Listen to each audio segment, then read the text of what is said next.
Hello, welcome to my YouTube channel. ಎಲ್ಲರಿಗೂ ಬಸವ ಜಯಂತಿ ಹಾಗೂ ಅಕ್ಷಯ ತೃತೀಯ ಶುಭಾಶಯಗಳು. ಹಾಗೂ ಯಾರೆಲ್ಲ ನನ್ನ ವಿಡಿಯೋನ ಮೊದಲನೇ ಬಾರಿಗೆ ನೋಡ್ತಾ ಇದ್ದೀರಾ, ನನ್ನ ಚಾನಲ್ಗೆ ಸಬ್ಸ್ಕ್ರೈಬ್ ಆಗಿ ಅಂತ ಹೇಳ್ತಾ ಈ ವಿಡಿಯೋನ ಸ್ಟಾರ್ಟ್ ಮಾಡೋಣ. ಅಕ್ಷಯ ತೃತೀಯವನ್ನು ಅದೃಷ್ಟ, ಸಂಪತ್ತು ಹಾಗೂ ಶಾಶ್ವತ ಯಶಸ್ಸನ್ನು ತರುವ ದಿನವೆಂದೇ ಪರಿಗಣಿಸ್ತಾರೆ. ಅಕ್ಷಯ ಎಂದರೆ ಎಂದಿಗೂ ಬರಿದಾಗದ, ನಾಶವಾಗದ ಎಂದು ಅರ್ಥ.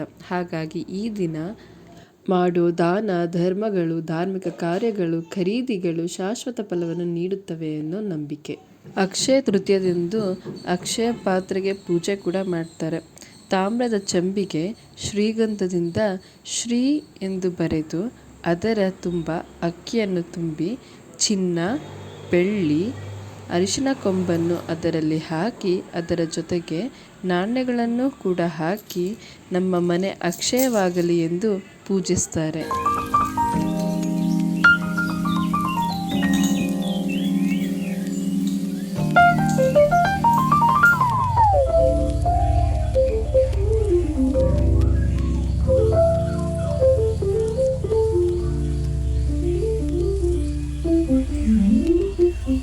ಈ ದಿನದಂದು ಬರೀ ಚಿನ್ನ, ಬೆಳ್ಳಿ ಮಾತ್ರ ಖರೀದಿ ಮಾಡಬೇಕಾ? ಇಲ್ಲ, ಎಲ್ಲರಿಗೂ ಬೆಳ್ಳಿ, ಚಿನ್ನ ಖರೀದಿ ಮಾಡೋಕ್ಕೆ ಆಗಲ್ಲ ಅಲ್ವಾ? ಅಂಥವರು ಧಾನ್ಯ, ಕಲ್ಲುಪ್ಪು, ಬುಕ್ಸು, ಕವಡೆ, ಬಟ್ಟೆ, ಶಂಖ ಇಂಥ ವಸ್ತುಗಳನ್ನು ಕೂಡ ಖರೀದಿಸ್ಬೋದು.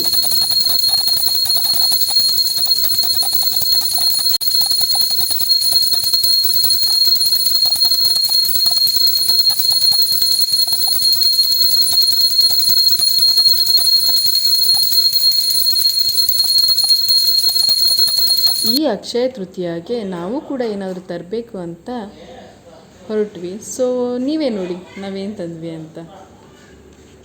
ಪುಟ್ಟದಾಗಿರೋ ಅರಿಶಿನ ಕುಂಕುಮ ಬಟ್ಟಲನ್ನು ತಗೊಂಡ್ವಿ.